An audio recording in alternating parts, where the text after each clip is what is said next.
Selamat pagi, perkenalkan nama saya Juliana Francisca Borgasoid, NIM 2103010076, Prodi Pendidikan Bahasa dan Sastra Indonesia, Fakultas Keguruan dan Ilmu Pendidikan. Mata kuliah belajar dan pembelajaran, uji kompetensi bab 4 sampai bab 6. Jelaskan pengertian materi pembelajaran. Pengertian materi pembelajaran atau instruksional materi adalah bentuk bahan pembelajaran untuk membantu guru atau instruktur dalam kegiatan belajar, mengajar yang disusun secara sistematis dalam rangka memenuhi standar kompetisi yang diterapkan. Jelaskan pengetahuan, keterampilan, dan nilai sebagai materi pembelajaran. Pengetahuan yang pertama sebagai materi pembelajaran yaitu informasi-informasi ajar yang harus dikuasai oleh peserta didik.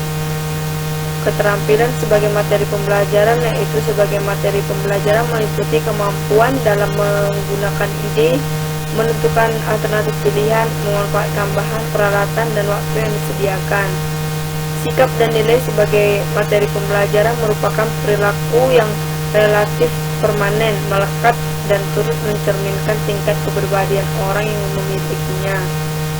Macam-macam metode mengajar. Yang pertama, metode proyek, yaitu metode penyajian pelajaran yang bertitik tolak dari suatu masalah, kemudian dibahas dari berbagai segi yang berhubungan sehingga pemecahannya secara keseluruhan dan bermakna. Yang kedua, metode eksperimen. Cara penyajiannya di mana siswa melakukan percobaan atau membuktikan dari sesuatu yang mereka pelajari. Yang ketiga, metode tugas dan repetisi. Penyajian pelajaran bahan di mana guru memberikan tugas tertentu agar siswa melakukan kegiatan belajar. Yang keempat, metode diskusi. Cara penyajian pelajaran di mana siswa dihadapkan kepada suatu masalah agar mereka bisa belajar, mengembangkan pola pikir mereka dan mengeluarkan ide-ide serta gagasan. Yang kelima, metode sosiodrama, yaitu metode yang mendramatis tingkah laku dalam hubungan dengan masalah sosial. Yang keenam, metode demonstrasi. Cara penyajian pelajaran yang meragakan atau mempertunjukkan kepada siswa suatu proses, situasi, atau bentuk yang tertentu yang sedang dipelajari. Yang ketujuh, metode problem solving. Metode belajar yang mana dimulai dengan mencari data sampai membuat kesimpulan. Yang kedelapan, metode karya wisata. Cara mengajar yang dilakukan pergi ke suatu objek wisata agar peserta didik mampu membiasakan atau memanfaatkan lingkungan sekitar.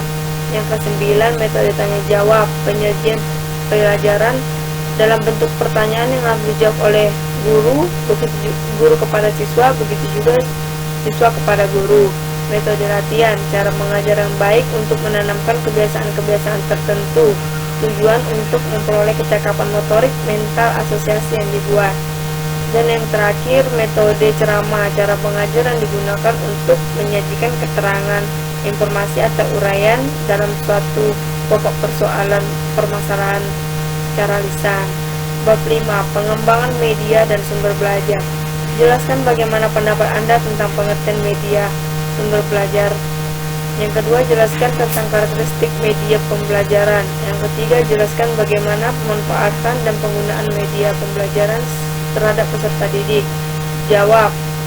Sumber belajar adalah segala sesuatu yang tersedia di sekitar lingkungan belajar yang berfungsi untuk membantu mengoptimalisasi hasil belajar.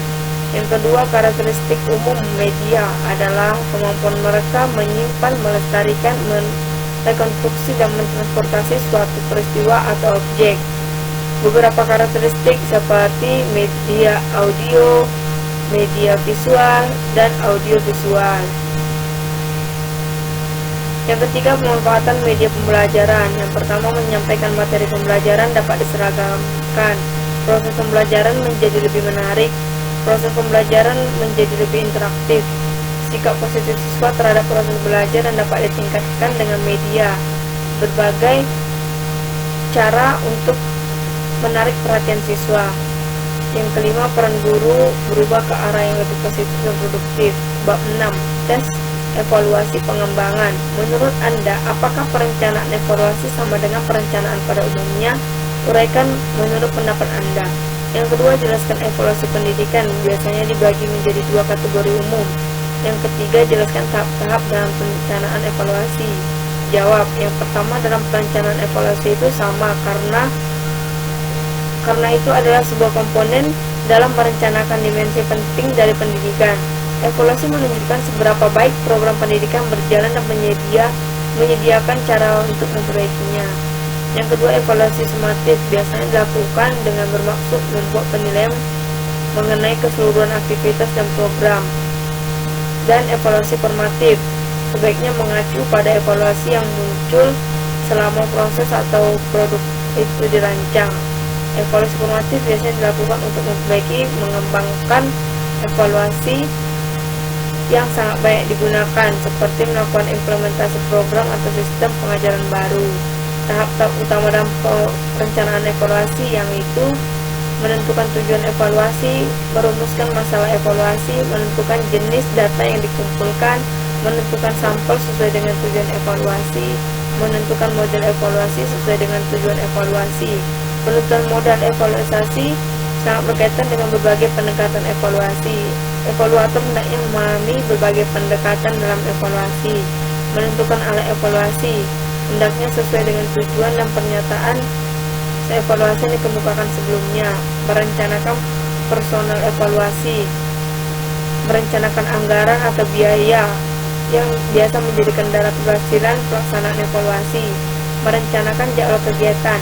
Perencanaan jadwal kegiatan didasarkan pada permintaan klien, kebutuhan program atau berpatokan pada kriteria dan peraturan tertentu. Sekian dari presentasi saya. Terima kasih.